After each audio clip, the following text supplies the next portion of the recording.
শিলিগুড়ি শহরে ডেঙ্গু পরিস্থিতি মোকাবিলায় বিভিন্ন দপ্তরের আধিকারিকদের সঙ্গে বৈঠক সারলেন মেয়র গৌতম দেব।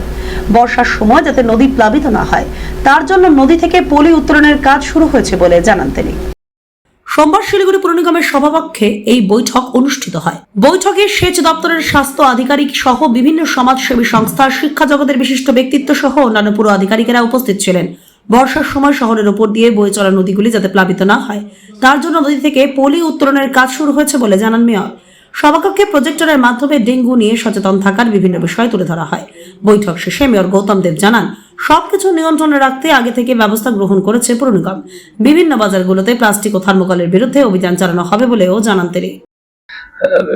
মেনলি এখন ড্রেনগুলো যে লেন দিয়ে জলগুলো যায় সেটাকে ভালো করে পরিষ্কার পরিচ্ছন্ন করে রাখা, যাতে জলগুলো মুভ করতে পারে, সেইটাকে আমরা করছি।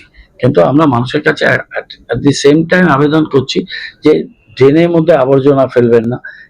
এখন নির্মল বন্ধুরা যাচ্ছে, তাদের সেগ্রিগেটেড ওয়েস্টগুলো আপনারা দিন। আর প্লাস্টিক থার্মোকল ব্যবহার বন্ধ করার জন্য আমরা সিদ্ধান্ত নিয়েছি। আজকে কমিশনার ম্যাডামকে বলেছি, উনি সমস্ত বড় এবং বড় মাধ্যমে ওয়ার্ডগুলোকে বলে দিচ্ছেন যে সমস্ত বাজার, সমস্ত ম্যানুফ্যাকচারিং, স্টোরিং অ্যান্ড সেলিং কঠোরভাবে নিষিদ্ধ, এবং তার জন্য 365 দিন, 12 মাস 30 দিন